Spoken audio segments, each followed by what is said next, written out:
1895, un duelo potosino. Compañeras, la semana pasada les conté de 3 juicios políticos que la legislatura potosina le impuso a su gobernador, Juan Bustamante, cuando acabábamos de restaurar la República. Y en otra ocasión les había contado acerca de un duelo entre José Verástegui y el coronel Francisco Romero, que ocurrió en 1894. Bueno, el pasado es un país distante, pero cuando lo visitamos, tal vez podemos aprender algo acerca de nosotros. Un año después de que Verástegui y Romero se enfrentaron en el Distrito Federal, un par de jóvenes de la élite potosina se enredaron en un pleito en el que uno de ellos terminó muerto. Era el sábado 12 de octubre de 1895, entre las 2 y 3 de la tarde. El joven Ismael Salas y Cabrera, de 19 años, entró al gabinete de los billares Skinner en la plaza principal de San Luis y buscó unirse a un juego de dados que estaban llevando a cabo Antonio González Lavín, de 25 años, quien era empresario de diversiones públicas originario de Matehuala. Lavín, como era conocido, había estado bebiendo cerveza en la cantina anexa. Salas y Lavín jugaron varias rondas con el cubilete. Fueron aumentando las apuestas de 5 centavos a 3 y luego hasta 5 pesos, que ya es mayor para esa época, con fortuna diversa. Ya altas las apuestas, Salas y Lavín riñeron acerca de una ronda. Unos dijeron que Lavín ofendió al padre de Salas, otros que le aventó un vaso con cerveza. Unos más dijeron que el primero en insultar fue Salas, no Lavín.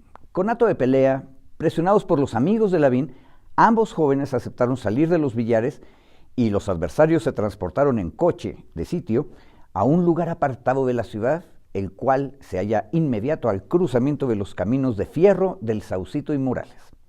En aquella época los ferrocarriles eran cosa nueva. Lavín llevaba un revólver. Todos los acompañantes, incluido el muerto, se dieron cuenta de eso. Salas, el muerto, iba borracho. En realidad todos. En el cruce de las vías, frente a los amigos y al menos uno de los conductores de coche, Salas le avienta una piedra. Salas le avienta una piedra a Lavín. Y entonces Lavín le advierte que si le avienta otra piedra, le suelta un tiro con la pistola. Entonces Salas aventó la segunda piedra y Lavín, por supuesto, disparó el revólver y el tiro le atravesó el corazón a Salas. El juicio a Salas se llevó a cabo en la capital potosina. Fue uno de los últimos en que se convocó a un jurado para que determinara la inocencia o la culpabilidad de la persona acusada. Los 2 grandes periódicos de aquel tiempo, de aquel San Luis diminuto, se llamaban El Contemporáneo, liberal, y El Estandarte, que era católico. Cubrieron con detalle los argumentos de los fiscales y la defensa.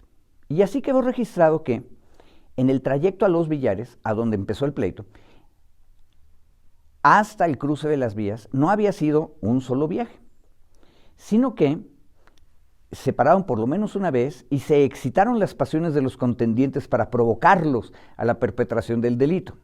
O sea, la gente que los acompañaba los empujó al pleito. Y no solamente eso, hicieron una escala en otra cantina, así que el enfrentamiento fue un acontecimiento muy público y nadie, que esto es lo importante, trató de detenerlos. Los cocheros que los llevaron al lugar de la tragedia tampoco se pusieron. Nadie lo dijo, pero de las varias descripciones de hechos se entiende que todos los involucrados estaban bebidos. ¿Acaso el más borracho fue la víctima de homicidio, Salas? Porque durante los discursos de la defensa ante el jurado se alegó que él había llegado a los billares de Skinner ya en estado inconveniente.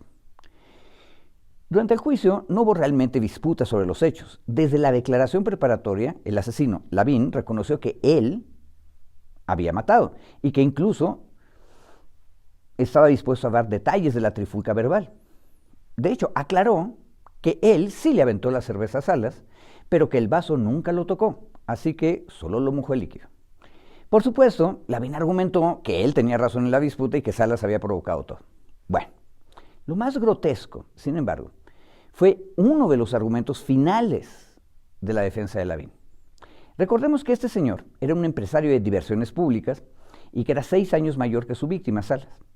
Sus abogados le dijeron al jurado que años antes, en una cantina de Matehuala, Lavín había tenido otra riña en la cual casi lo mataron a pedradas, y que desde entonces él tenía horror, pánico a las piedras. Por lo tanto, el asesino había perdido la razón cuando su víctima le aventó la segunda piedra. Escandaloso, ¿verdad? Durante la audiencia del viernes 23 de abril de 1897, el juez debió pedir la presencia de soldados armados a bayoneta calada para mantener el orden en el recinto. Todo el mundo estaba indignado por ese argumento y por la manera en que se llevaba el juicio. Pero, de todas maneras, el jurado absolvió al asesino la noche de ese día. Cuando la Cámara de Diputados Federal debatió el desafuero de los legisladores involucrados en el duelo Verástegui y Romero, el diputado Bulnes dijo que había que desaforarlos porque no estaban involucrados en un asunto de honor, sino en una simple riña que había terminado en asesinato.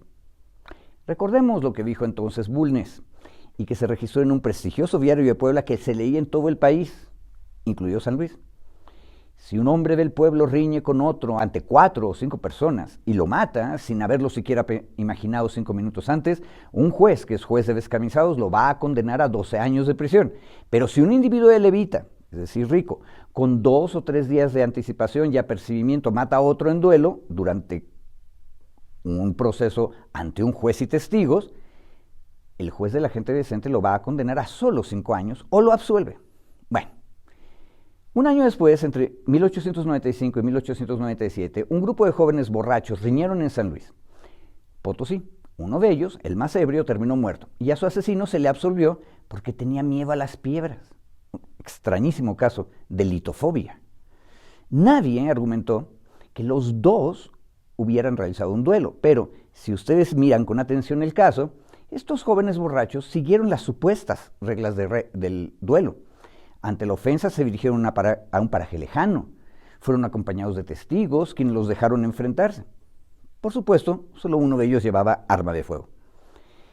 Al parecer, el jurado potosino, cuyos debates desconocemos, resolvió a favor de la inocencia del asesino, asumiendo que estaba ante una especie de duelo. El caso que hoy les presento, compañeras y compañeros, demuestra que la denuncia de Bulnes contra el duelo como privilegio de las clases acomodadas era verdadera. En el caso potosino, pese a que el pleito entre jóvenes que terminaría en tragedia ocurrió a media tarde de un sábado, nadie trató de detenerlos. Los hijos de las élites tenían una especie de derecho a reñir en público. Y cuando uno mata al otro, un jurado formado por gente decente, en la capital potosina, lo absuelve. Me van a decir ustedes que ya no vemos casos como estos. Bueno, les contesto. Vean ustedes el caso de la riña entre juniors de 2 colegios de los Legionarios de Cristo, allá en Santa Fe, Distrito Federal, Ciudad de México, en junio de 2017. El Financiero nos reportó que las familias de los 5 jóvenes que resultaron lesionados en la pelea entre estudiantes del Instituto Irlandés y del Colegio Cumbres, en la fiesta de graduación, llegaron a un arreglo para no presentar denuncias penales por los golpes. Cada quien solventará gastos médicos y le pondrán un castigo ejemplar a sus hijos. Todo cambia para que todo siga igual, ¿verdad?